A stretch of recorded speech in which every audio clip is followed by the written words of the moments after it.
El efecto Lamb es un pequeño desplazamiento en los niveles de energía del átomo de hidrógeno, revelando que el vacío cuántico no está vacío, sino que fluctúa con las partículas virtuales, alterando la energía del electrón al emitir y al absorber constantemente los fotones virtuales. Esta autointeracción entre el electrón y el campo de vacío es una de las primeras pruebas de la electrodinámica cuántica, QED, y demuestra que el vacío tiene una energía de punto cero con consecuencias medibles. ¿Qué consiste el efecto Lamb exactamente? Pues digamos que hay un desplazamiento energético que en teoría los niveles 2S partido por 2 y 2P partido por un medio de hidrógeno deberían tener la misma energía, pero el experimento de Lamb y de Rutherford de 1947 demostró una pequeña diferencia. Lo que hay es un ligero desplazamiento en esos niveles de energía, ¿vale? La fluctuación del vacío consiste en que el vacío cuántico, el estado de la mínima energía del que hablábamos, no es nulo, es decir, no es cero. Está lleno de pares de partículas y antipartículas virtuales que aparecen y desaparecen. Por eso hay esa fluctuación. Si os acordáis, hablábamos de un campo en el que hay partículas que constantemente aparecen y desaparecen. Por aquello del teorema veíamos que en el teorema de Heisenberg nos indicaba que por eso era imposible ver con simultaneidad tanto la posición de la partícula o la velocidad de la partícula o la aceleración de la partícula y la localización de la partícula, porque aparecen y desaparecen. Entonces es imposible, o sea, hay un mínimo de energía que lo que nos hace es imposible esa geolocalización, por decirlo de alguna manera.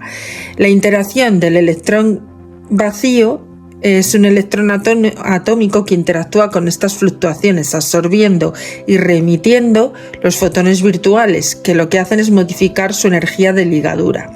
Y luego, por otra parte, interviene la polarización del vacío, que es la creación de estos pares virtuales que apantalla la carga del protón como un dieléctrico, afectando la atracción sobre el electrón y contribuyendo al desplazamiento. Hay un vídeo de la Universidad Complutense que se titula La renormalización y divergencias de la masa y el desplazamiento Lamb, que os recomiendo para que tengáis este concepto un poquito más explicado por un profesional de la enseñanza de la física cuántica. Para esto, además, es muy importante esta teoría del efecto Lamb para la importancia del vacío cuántico, que evidencia de forma experimental la electrodinámica cuántica, que es la teoría que describe la famosa interacción entre la luz y la materia. Porque ¿de dónde surge toda esta historia de la física cuántica? Por la luz, por el efecto de la luz en la materia. Cuando queremos medir algo, si nos damos cuenta, cada partícula subatómica que forma la luz, etcétera, y todo lo que al final se concentra y nos da la opción de poder visualizar objetos, es simplemente por efecto de la luz. Entonces, es ahí el quid de la cuestión. El estudio de los quantums de luz, que son lo que se produce el contraste entre lo oscuro y lo que está iluminado, por decirlo de algún modo, en el cosmos. La física cuántica es la que se encarga de explicar lo que de forma cartesiana y newtoniana no alcanzamos a describir, ¿vale? Digamos que ambas ramas, como hemos dicho, se complementan. No se puede utilizar la física cuántica en ausencia de la física racional, hablando de Descartes, de Newton, etcétera, etcétera, pero tampoco se puede hacer un conocimiento de todo lo desconocido solo con la física clásica. Entendemos por dónde nos movemos, ¿verdad? Y luego existe lo que le llaman la renormalización, que es lo que proporcionó el marco para una técnica matemática de manejar las infinitudes que surgen de estas autointeracciones en la teoría cuántica de campos, ¿vale? Es decir, que surgen nuevas reformulaciones matemáticas para explicar todos estos fenómenos de la mínima energía que produce el vacío cuántico, haciendo que los fotones sufran estas fluctuaciones en los campos, ¿vale? Entonces, ahora seguiremos explicando el siguiente método, que es el Casimir. Bueno, pues así explicado a grandes rasgos lo que es el efecto Lamb, como estábamos diciendo, ahora vamos a pasar a explicaros lo que le llaman efecto Casimir, ¿vale? Casimir, que se escribe como Casimiro, pero sin la O, ¿vale? No Kashmir, que la gente lo puede confundir con otra cosa. En 1948, el físico holandés Hendrik Casimir puso sobre la mesa un efecto sorprendente y controvertido.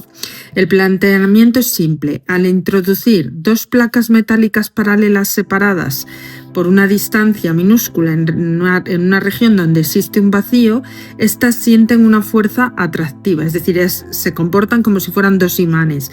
La fuerza por unidad de área que sienten estas placas es inversamente proporcional a la cuarta potencia de la distancia que las separa y viene dada por una ecuación que ahora os voy a dejar ahí reflejada, donde la constante de Planck se divide por 2pi, el número pi, acordaros, que es la que controla los fenómenos cuánticos, y c es lo que es la velocidad de la luz en el vacío, ¿vale? Y d, la distancia de separación entre las dos placas. Bueno, yo os voy a copiar la fórmula y ahora os la envío.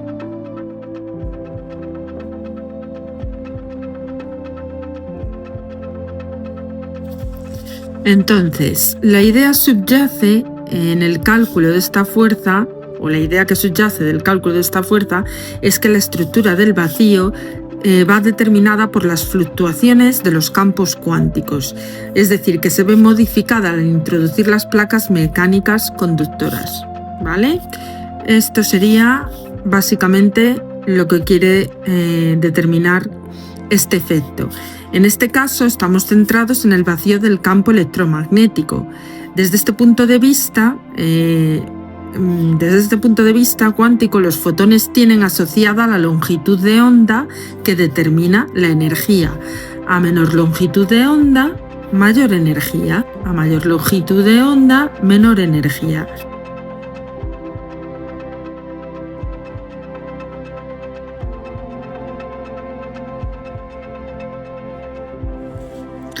Esto significa que los metales se comportan como espejos para los fotones, así que cuando se crean las fluctuaciones entre las placas metálicas, hay fotones rebotando entre ellas continuamente, es decir, fluctuando.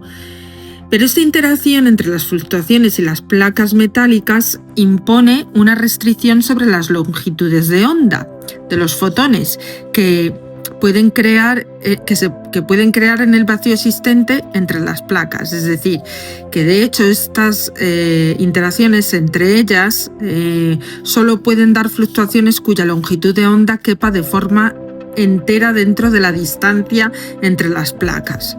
Si no cabe un número de veces entero la longitud de onda de fluctuación, entonces no puede aparecer entre las placas. Esto es importante porque entre las placas aparecen menos fluctuaciones que fuera de las mismas, donde las longitudes de onda de los fotones que aparecen y desaparecen no están restringidas por nada. De forma inmediata puede pensarse que, dado que las fluctuaciones tienen energía mientras están existiendo antes de reabsorberse en el vacío, fuera de las placas habrá más fluctuaciones empujándolas que entre ellas. Por lo tanto, es lógico suponer que existe una fuerza que intenta unirlas. A esa fuerza se la ha bautizado con la fuerza de Casimir, ¿vale? Eso es el efecto de Casimir, ¿vale? La fuerza que empuja a estas fluctuaciones antes de ser absorbidas, ¿vale? No obstante, la cuestión es un poco más complicada que lo que se puede ver en esas imágenes simplificadas, ¿vale? Cuando se intenta calcular la energía que hay entre las placas debido a las fluctuaciones del vacío, también hay una fuera de ellas y surge una molesta respuesta. En ambos casos se obtiene que la energía es infinita. Cuando un cálculo en física arroja un resultado infinito, puede ser por tres motivos distintos. O bien porque se ha cometido un error en el propio cálculo, que podría ser, o que se está aplicando una teoría que no puede dar cuenta de los fenómenos que se quieren estudiar, es decir, que hay un defecto en el cálculo de forma, o por último que puede que la teoría sea la acertada y los cálculos sean correctos, en cuyo caso los infinitos puede estar informando de la estructura más íntima del proceso. Este último supuesto sería el caso cuando se aplica la teoría cuántica de los campos a diferentes fenómenos físicos, es decir, que cuando da de resultado infinito, esto aplicaría a las teorías cuánticas. En particular, el infinito que surge al calcular la energía de vacío nos está indicando la cantidad infinita de fluctuaciones que hay en el espacio. Cuidado que esto es lo que nos está retrotrayendo al inicio cuando hablábamos de la materia oscura, que es infinita, a lo mismo que la expansión de la materia cósmica a través del Big Bang, pues esto es en el mismo contexto, solo que referido a la materia oscura. Fijaros qué importante el estudio de la luz y la longitud de onda en la expansión cósmica, pues tiene que ver con la materia oscura y evidentemente con la materia, lo que es materia cuántica. No podemos, no obstante, que esto no nos impide extraer resultados que podamos medir, como la fuerza de Casimir, ya que lo que observamos, en lo que experimentamos, siempre va a depender de la diferencia de energías y no solo en el mínimo rango de energía. Los procesos que se han desarrollado para lidiar con estos infinitos y extraer propuestas y respuestas con significado físico se denominan regularización y normalización. Acordaros de lo que os he dicho del vídeo de la normalización que propone la Universidad Complutense, que podéis chequearlo ahí, os dejaré el link más abajo en la descripción del vídeo para que podáis ver ese curso. La regularización es un método que transforma cantidades infinitas en finitas, con la introducción de un nuevo parámetro que le llaman regularizador. De esta manera, el cálculo de una cantidad física, como puede ser la de energía del vacío entre dos placas metálicas, solo da infinito para un cierto valor de este parámetro. La normalización consiste en una serie de técnicas que una vez la teoría ha sido regularizada, relacionan la cantidad física que se requiere calcular con las magnitudes físicas relevantes del experimento, deshaciéndose así del propio regulador. El desarrollo de los métodos de regularización y normalización durante las últimas décadas ha sido clave para entender cómo se comporta nuestro universo en sus niveles más básicos. Hoy en día, la teoría cuántica de los campos en sus distintas aplicaciones proporciona resultados físicos con una correspondencia asombrosa entre los cálculos teóricos y los resultados experimentales, es decir, que están muy bien equiparados. Y por último hablaremos del efecto Schwinger. ¿Os acordáis que os dije que había tres? El de Lamb, el de Casimir y el de Schwinger. Pues vamos con el tercero. Y bueno, continuamos, como hemos dicho, con el tercer efecto, el efecto Schwinger. Hasta ahora solo se han comentado los fenómenos de los cuales se puede incluir la presencia de fluctuaciones, pero no observarlas directamente. Un nuevo efecto, el efecto Schwinger, como hemos dicho, se ocupa justamente de este asunto, de las fluctuaciones observables que no se reabsorban en el vacío y pasen a una existencia que pueda ser medida en aparatos. Este efecto fue formulado por Julian Schwinger en 1951, basándose en los trabajos previos de Heisenberg. Fijaros qué importante la teoría de Heisenberg. Y uno de sus alumnos, Hans Euler, realizados en 1931, que le ayudó con todo esto. La idea, como suele pasar en física, es muy simple. En el vacío se forman fluctuaciones de forma que los fotones en forma de fotones, pero que también de otras partículas, por ejemplo, los electrones, es decir, fluctuaciones de electrones y fotones. Pero el vacío es eléctricamente neutro, así que si una fluctuación crea un electrón, también debe de crear a su vez, lo digo por allí, una partícula de su misma masa, pero con carga eléctrica opuesta, es decir, un positrón. ¿Os acordáis? Los electrones, carga negativa, y los positrones son electrones con carga positiva. La antipartícula asociada al electrón, efectivamente lo que he dicho, ¿vale?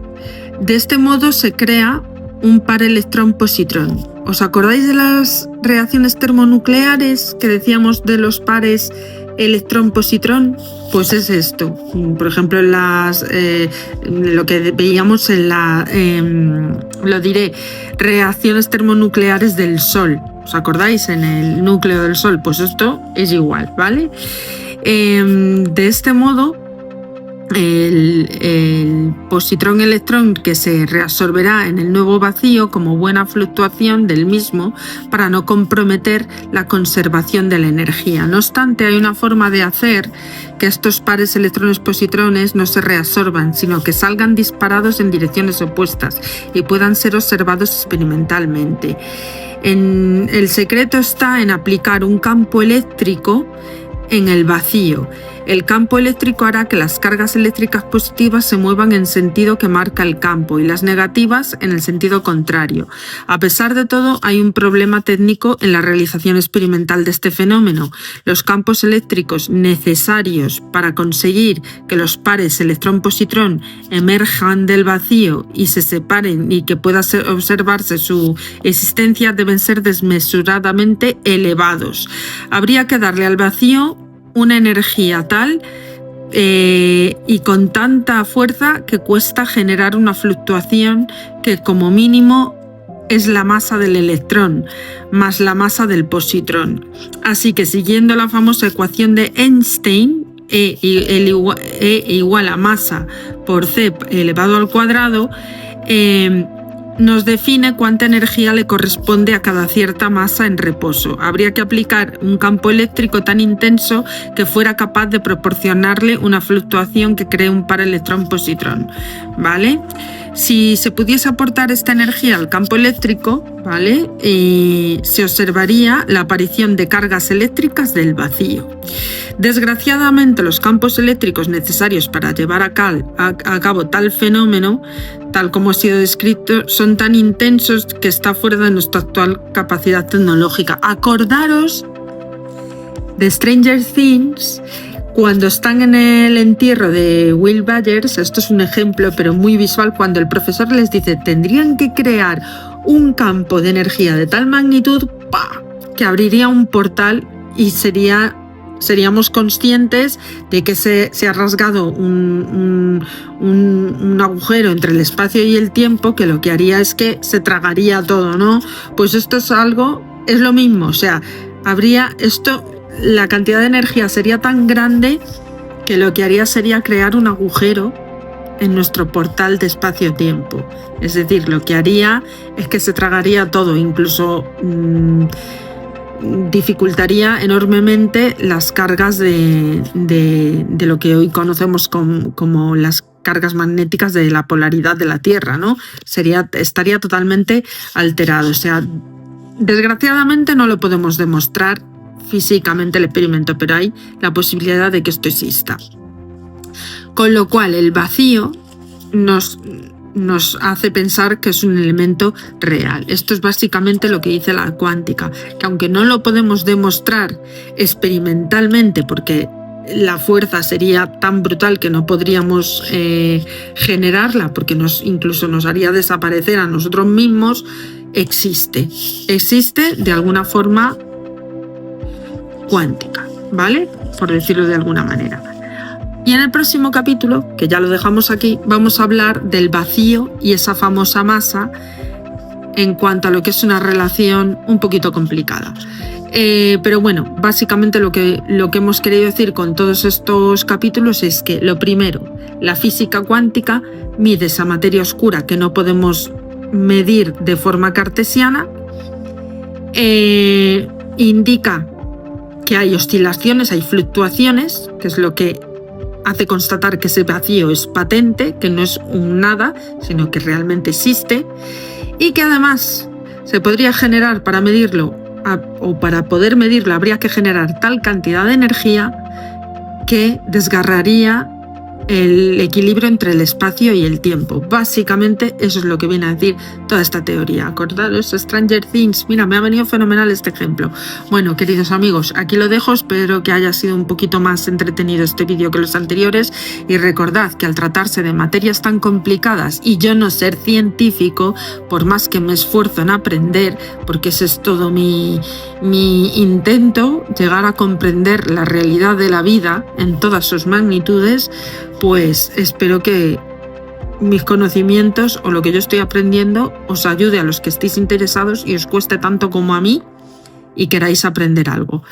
Recordad que os podéis seguir suscribiendo, que compartáis con gente que os interese este tipo de cosas, para que me ayude a crecer en el canal y yo poder seguir creando contenidos. Y que es un placer, como siempre, sentar y disponer de un poquito de tiempo para dedicaros a compartir esta información.